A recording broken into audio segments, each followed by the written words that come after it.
Meu amado irmão, minha amada irmã, graça e paz esteja contigo e todos os seus. Eu gostaria de compartilhar com o irmão, com a irmã, uma pequena mensagem da parte de Deus, que encontra-se no livro de Mateus, capítulo 16, versículo 13 em diante, que diz assim: E chegando Jesus às partes de Cesareia de Filipe, interrogou os seus discípulos, dizendo: Quem diz os homens ser o Filho do Homem? E eles disseram, uns João o Batista, outros Elias, outros Jeremias ou um dos profetas. E disse-lhes ele, e vós, quem dizeis que eu sou? E Simão Pedro respondendo, tu és o Cristo, o Filho de Deus.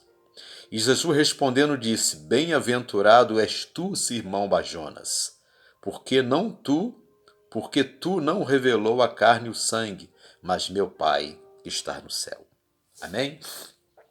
Hoje nós vamos falar um pouquinho desse personagem maravilhoso chamado Pedro. E Pedro hoje mais ou menos reflete um pouco de cada um de nós. Se nós formos analisar um pouco a história de Pedro, primeiramente lá no livro de Mateus, capítulo 1, versículo 19, Pedro faz a opção por Jesus, abandonando tudo e seguindo a Jesus. E esse mesmo Pedro que largou tudo para seguir Jesus, ele disse, nessa palavra que nós acabamos de ouvir, né, reconhecendo Jesus como Filho de Deus. Mas esse mesmo Pedro, num outro momento, ele teve dúvidas. Quando Jesus vai sobre as águas, ele reconhece Jesus e pede para andar sobre as águas. E Jesus disse, vem, e no meio do caminho, ele duvida e começa a afundar. Esse mesmo Pedro, que quando Jesus é preso, ele para proteger Jesus, ele tira a espada da bainha e corta a orelha de um dos servos do sacerdote, o Malcom. E esse mesmo Pedro que fez isso protegendo Jesus, depois nega Jesus. E esse mesmo Pedro que depois nega Jesus torna-se um instrumento poderoso nas mãos de Deus, nas mãos de Jesus, para pregoar o Evangelho. Então olha só que personagem interessante. Esse personagem reflete nós, pequenos, fracos, oscilantes. Eu tenho certeza que nesse exato momento, talvez você esteja oscilando na sua fé, ou talvez não. Mas em algum momento da sua vida você teve algum ponto de interrogação. Com certeza você não foi aquela rocha sempre, até porque o ser humano não é uma rocha constante. Nós somos fracos. E esse é o momento de grande prova para testar a nossa fé. E é possível que talvez você esteja fraco, esteja cansado.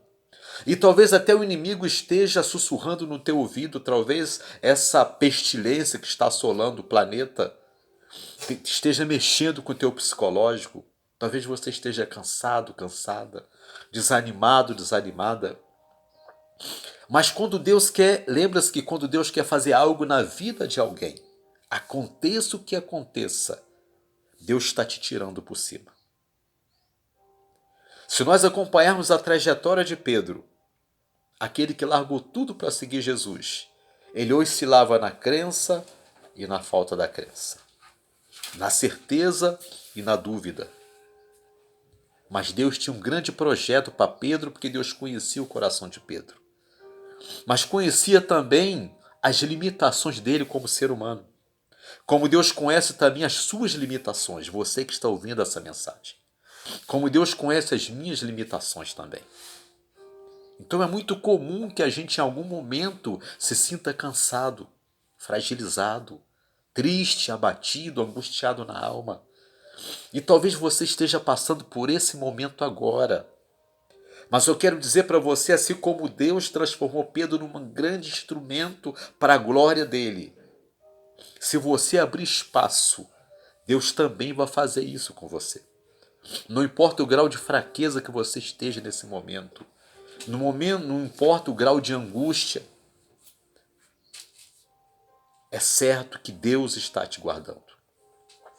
O inimigo ele é muito articuloso, articulador, aliás. Ele é engenhoso nas suas estratégias. E certamente ele tem tentado afastar muitas pessoas da presença de Deus, colocando na boca de incrédulos para tentar minar a fé daqueles que têm a fé fraca. Com a seguinte pergunta: se Deus é tão bom, por que está acontecendo tudo isso?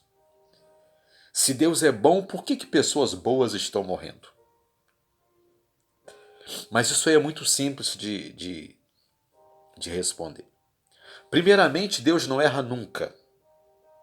Tudo que está acontecendo é fruto do erro do ser humano. Deus fez um grande jardim, um paraíso, e entregou ao homem. A Bíblia diz que de honra e de glória Deus o coroou, Adão.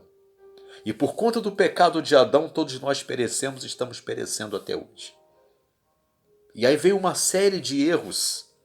A inveja, a ganância desenfreada, o egoísmo. O mundo de hoje não tem nada a ver com a vontade de Deus. O mundo de hoje tem a ver com o distanciamento que a criatura fez em relação ao seu Criador. Então Deus não tem nada de errado com isso. E aí o inimigo pode até dizer, mas a Bíblia diz lá no Salmo 91, 1000 cairão ao teu lado, 10.000 à tua direita, tu não serás atingido, e eu estou vendo gente de Deus morrendo. Como é isso? É muito simples. A palavra de Deus diz assim, nem olhos viram, nem ouvidos ouviram o que Deus tem preparado para os seus. Ela diz também, tudo coopera para o bem daqueles que amam a Deus. Então, se nós tivermos uma vida com Cristo, daqui a algum tempo, nós vamos encontrar aqueles que já se foram. Na verdade, eles apenas cumpriram o destino deles um pouco antes de nós. Eles apenas partiram para receber a sua premiação, o seu galardão, o galardão tão prometido por Deus. E quanto a nós precisamos aguentar firme. É muito comum essa oscilação. Por isso que nós comentamos Pedro. Esse mesmo Pedro que cortou a orelha do servo do sacerdote protegendo Jesus foi o mesmo que traiu Jesus. Mas foi o mesmo Pedro que depois chorou amargamente de arrependimento. E começou uma nova história depois dessas lágrimas.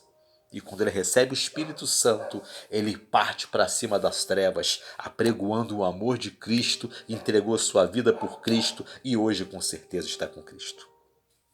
Esse é o galardão. Então nós devemos, inclusive está dizendo lá no livro de Apocalipse,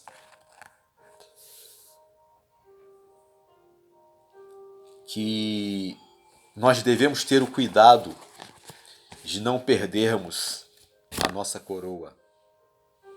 Né? Eis que venho sem demora, Apocalipse 3,11. Guarda o que tens para que ninguém tome sua coroa. Nós estamos em tempos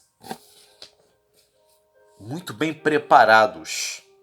Tempos esses que, se você não ficar muito atento, não ficar muito vigilante como Jesus ensina, a gente corre o risco de cair nas teias da desconfiança, da descrença, da incredulidade e perdemos nossa coroa da vida eterna.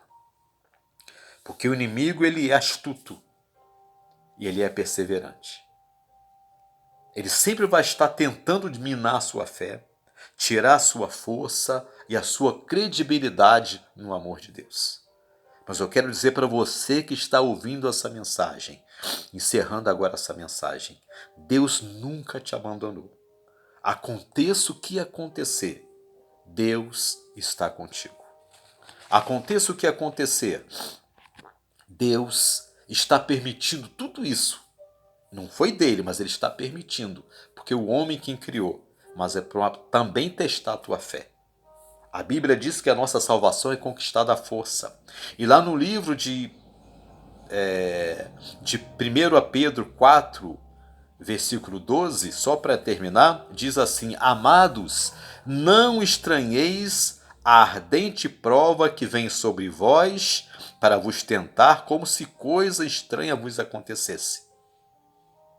Mas alegrai-vos no fato de serdes participantes das aflições de Cristo, para que também na revelação da sua glória vos regozijeis e alegreis. Amém? O que Deus está nos dizendo através de Pedro? Está dizendo que a prova está aí, mas ela não é algo ruim, é uma oportunidade para você dar largos passos em direção à porta dos céus. Aguente firme, meu irmão. Aguente firme, minha irmã, porque Deus é contigo e grande será o seu galardão no reino dos céus. Que você tenha um dia muito abençoado, que você possa estar orando por esse irmãozinho que está aqui, pequeno, fraco, oscilante na fé também, mas que tem clamado pela misericórdia de Deus para se manter firme na presença do Senhor. Tenha um dia muito abençoado e lembre-se, Deus nunca nos abandonou. A nossa salvação é conquistada à força. A nossa salvação é conquistada com dar crédito à palavra de Deus. Se Deus disse que nos tiraria por cima, porque Ele vai tirar. Ou de uma maneira ou de outra. O apóstolo Paulo diz assim: não sejais ignorantes quanto aos que dormem. O que ele está querendo dizer com isso? Os que dormem, ele está querendo dizer aqueles que partiram em Cristo Jesus. Esses estão com a vida muito melhor que nós. Esses já estão saboreando, ou então vão saborear, porque estão no pó da terra aguardando o julgamento, mas já está certo que vão saborear o doce sabor da vitória, a salvação, o galardão celestial. E que nós tenhamos força também, de não esmorecermos na fé, de não entregarmos, de não perdermos a nossa coroa. Coroa essa que foi doada com sangue derramado por Jesus Cristo na cruz. Não é um prêmio simples, um prêmio que foi nos dado, nos prometido, nos oferecido com muito sacrifício, com o próprio sangue derramado do Senhor Jesus no madeiro da cruz. E não é um prêmio qualquer. O que vem de Deus é algo tão grande que nós nunca vamos imaginar como é, só o dia que chegarmos à glória de Deus. Tenha um dia santo e abençoado na presença de Deus. E que a paz do nosso Senhor Jesus Cristo esteja contigo hoje e sempre. Amém. Deus abençoe você, irmão. Deus abençoe você, irmã, e todos os seus. Que a graça de nosso Senhor Jesus Cristo possa estar contigo, não só hoje, mas para todo o sempre.